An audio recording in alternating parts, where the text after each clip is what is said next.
सीढ़ियां उन्हें मुबारक हो, सीढ़ियां उन्हें मुबारक हो जिन्हें छत तक जाना है, सीढ़ियां उन्हें मुबारक हो जिन्हें छत तक जाना है। मेरी मंजिल तो आसमान है और रास्ता हमें खुद बनाना है, रास्ता हमें खुद बनाना है। तो वो आखिर कौन सा नियम है जिसके आधार पर हम कह सकते हैं कि यह देश जो है लोकतांत्रिक देश है? तो चलिए ये नियम, फर्स्ट नंबर रूल क्या है सर, कि नियम नंबर 1 में कि लोकतंत्र जो है, लोकतंत्र शासन में जनता के द्वारा सरकार का चुनाव होता है, सरकार का चुनाव होता है। जहां पर भी या जिस देश में भी लोकतंत्र शासन प्रचलित होंगे तो सबसे पहला ये रूल बनता है कि जनता के द्वारा वहां का सरकार चुना जाना चाहिए।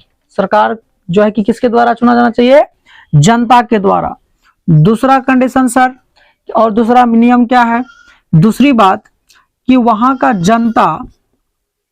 जनता ने सरकार यानी न्यूनतम बल की आवश्यकता, लोकतंत्र में न्यूनतम बल की आवश्यकता होती है। जो भी देश लोकतांत्रिक देश होंगे, यानी कि जो भी देश क्या होंगे? लोकतांत्रिक देश होंगे, तो वहां का जो सरकार है जनता पर दबाव बना के उससे मत नहीं ले सकता है, मतदान नहीं ले सकती है, उस पर न्यूनतम बल की आवश्यकता है। मतलब क्या हुआ कि वो जबरदस्ती किसी से मतदान नहीं ले सकता है, कठोर कानून लागू करके मतदान नहीं ले सकता है। जनता अपना इच्छा के अनुसार जो कि अपना मतदान सरकार को करेगी, ठीक है ना, जिसको भी बनाना होगा। तो इसीलिए लोकतांत्रिक देश में क्या होता है कि न्यूनतम बल की आवश्यकता होती है चुनाव प्रक्रिया की अगर बात करें तो, ठीक है ना। थर्ड में कि लोकतंत्र में अंतिम रूप से जनता शक्तिशाली होती है, अंतिम रूप से जनता क्या होती है? शक्तिशाली होती है, जनता शक्तिशाली होती है। यानी कि सारा खेल जनता के हाथ में है। जनता लोकतंत्र का आधार होता है। लोकतंत्र शासन व्यवस्था में चूंकि जनता के द्वारा ही सरकार चुने जाते हैं और वो सरकार जो है कि देश में कानून व्यवस्था को चलाते हैं, इसीलिए जनता पर ये डिपेंड करता है कि वो सरकार किसको बनाते हैं। तो इसीलिए लोकतंत्र जो है, लोकतंत्र का पूरा आधार जो है जनता को माना गया है, ठीक है ना। इसीलिए अंतिम रूप से जनता क्या होते हैं? लोकतंत्र में शक्तिशाली होते हैं।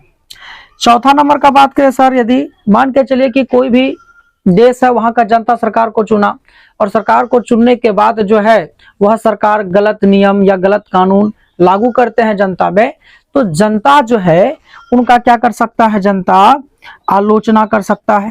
क्या कर सकता है सर? आलोचना कर सकता है, हड़ताल कर सकता है, बिल्कुल है ना, हड़ताल कर सकता है। इसके बाद जो है जनता जो है आलोचना करेंगे, हड़ताल करेंगे, इनके बाद सरकार का शिकायत भी कर सकते हैं। सरकार का खिलाफ बोल सकते हैं, कोई दिक्कत इसमें नहीं है। और अगर ऐसा कोई बोलता भी है, सरकार की आलोचना करते हैं या फिर हड़ताल करते हैं, फिर आंदोलन भी कर सकता है अपना हक के लिए।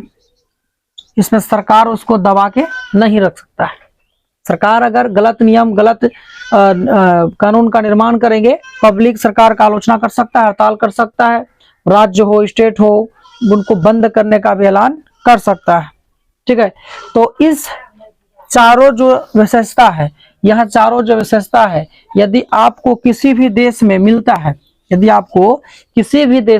है, तो इस चारों के आधार पर, इस चारों कथन जो है, विशेषता जो है, इसके आधार पर उस देश को लोकतांत्रिक देश कह सकते हैं, अन्यथा हम लोकतांत्रिक देश नहीं कह सकते, ठीक है ना। तो ठीक है, मिलते हैं फिर अगले वीडियो में। Thanks for watching video.